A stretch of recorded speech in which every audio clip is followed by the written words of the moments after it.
More on the NBA trade deadline a little bit later in the show, but we're back on Radio Row here on the Team 980. Of course, your home for Maryland football. And look who's next to me. It's the man in charge of Maryland football, Mike Locksley. How are you, Coach? Craig, what's up, man? Great to have you. Great to have you. So I want to talk ball with you in a second. I want to talk about this game. I want to talk about kind of where the Commanders go. I know you know Caleb Williams really well, and so get some thoughts on Caleb here in a few minutes. But tell us what you're doing out here on Radio Row with the coalition that you got going. Yeah, I'm here on my part-time job. I'm here to to do some good, create some value for the National Coalition for Minority Football Coaches, which is a passion project I started in 2020, president and founder of the organization, where our job is to prepare, promote, and produce the next level or next wave of minority football coaches from youth football all the way up to the NFL. And, you know, I'm here at the NFL media, Super Bowl, Radio Row, to promote the job that, you know, some of these minority coaches have done. You look and see that we had 4 hired in the NFL cycle this year, with Antonio Pierce right here with the Raiders, Raheem Morse over in Atlanta, Gerard Mayo up there in New England, and then David Canales down there in Carolina, all getting opportunities to lead as minorities. And it's great to see. It shows that the work is being done behind the scenes. To be able to have 4 coaches, 4 minority coaches get opportunities in one cycle at the NFL is huge. In the college game, we saw Sharon Moore get the opportunity to lead Michigan, which Sharon came through our academy. You see guys like Marcus Freeman and Tony Elliott who came through our academy that we put on through the coalition. And again, you know, the coalition isn't here to tell people to hire minority coaches. We're here to tell you that we have minorities that are prepared and capable of leading programs, and we're starting to see that come to fruition a little bit. Do you know Brian Johnson at all? Of course I know BJ. Okay. He's Commanders just hired him this morning. Well, he's part of our academy. Yep. He was part of our academy. You know, I've known him since his days at playing at Utah and then coming up through the Urban Meyer tree. Did a tremendous job developing Dak Prescott down there in Mississippi State. Was his position coach there, working under Dan Mullen. Went to Florida, played a role in Anthony Richardson's recruitment and development.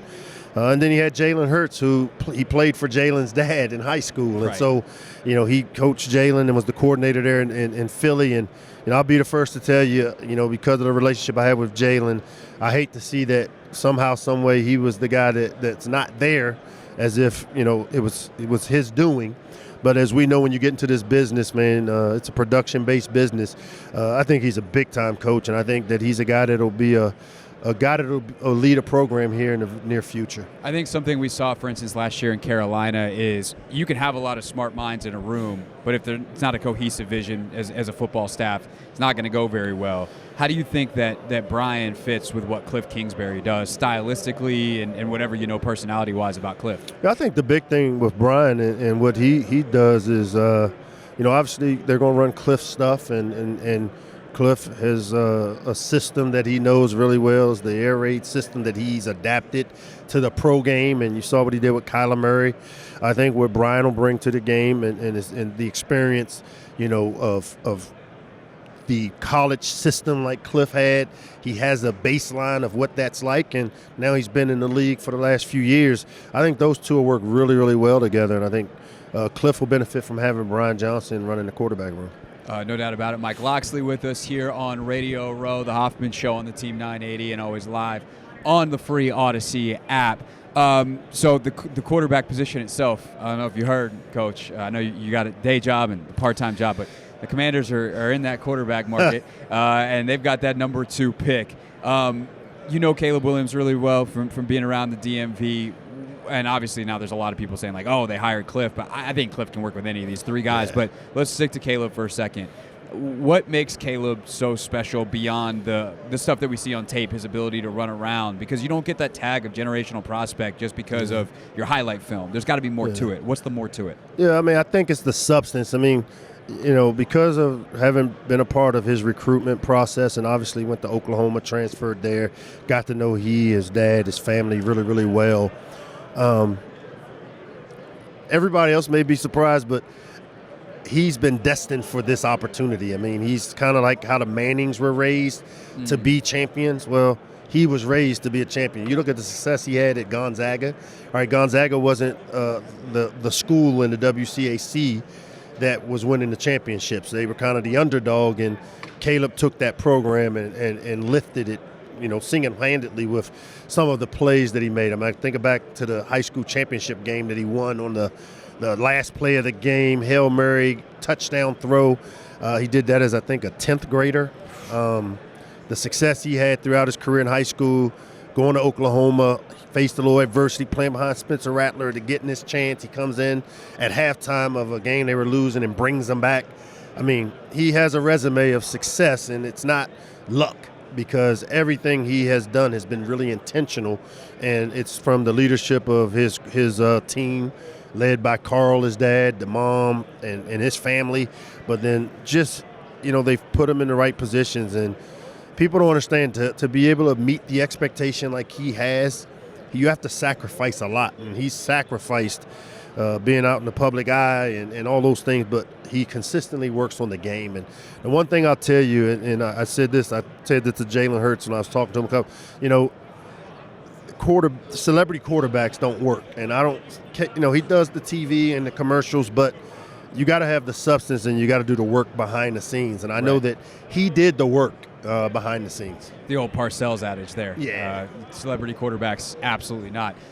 So if I'm a scout and I'm saying, like, all right, coach, I watched Caleb. I love this off-schedule stuff's crazy. It's like him and Pat, and that's it.